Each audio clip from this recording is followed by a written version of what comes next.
क्या हनुमान जी का विवाह हुआ था? क्या हनुमान जी के कोई पुत्र थे? क्या आप जानते हैं कि बाल ब्रह्मचारी कहलाने वाले हनुमान के वंश का भी जिक्र कुछ पुराणों में मिलता है?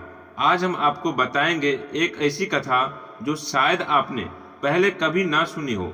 एक कथा जो महाभारत से जुड़ी है और जो यह रहस्य उजागर करती है कि हनुमान जी का पुत्र कौन था और कैसे हुआ उसका जन्म।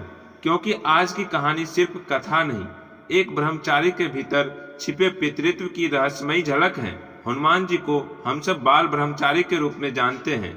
उन्होंने श्री राम को ही अपना सर्वस्व माना है और जीवन भर उनका सेवक बनकर रहे हैं। उनका जीवन संयम, तपस्या और सेवा की प्रकाष्ठा था। लेकिन पुराणों और कुछ ग्रंथों में एक कथा मिलती है जहां हनुमान जी का विवाह होता है और उनका पुत्र भी जन्म लेता है, मकरध्वज।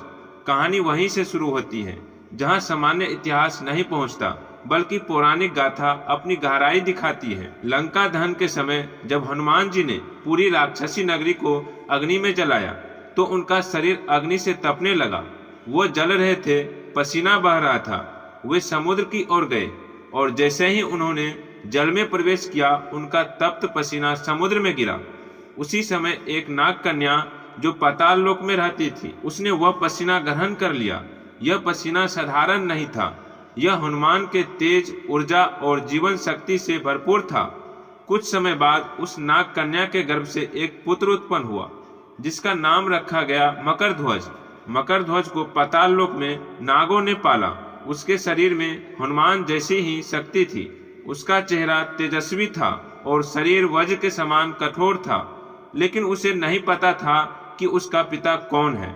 वो बड़ा होकर पाताल के रक्षक बन गए।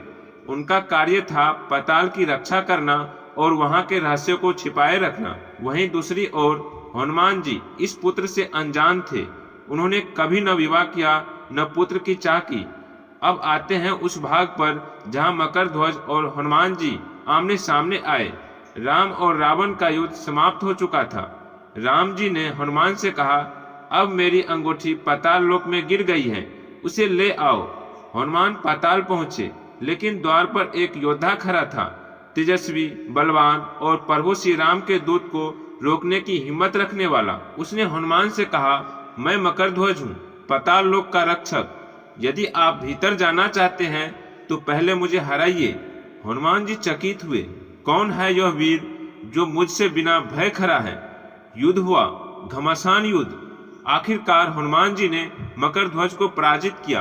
मकरध्वज ने युद्ध के बाद कहा, आप तो वही हैं जिनके तेज से मेरा जन्म हुआ।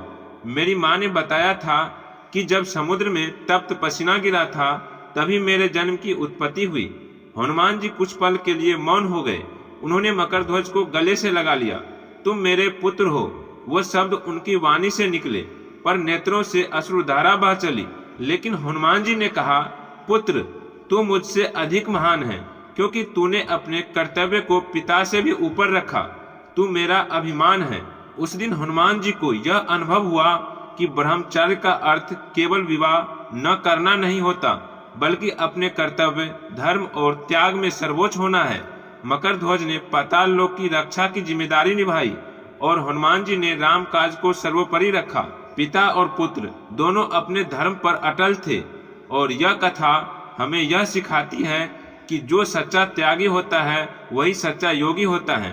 अगर आपको हनुमान जी और मकरध्वज की यह कथा अच्छी लगी हो तो इस वीडियो को लाइक कीजिए, अपने विचार कमेंट में लिखिए और ऐसे ही दिव्य कथाओं के लिए ज्ञान भास्कर चैनल को सब्सक्राइब करना ना भूलें। जय श्री राम, जय बजरंगबली।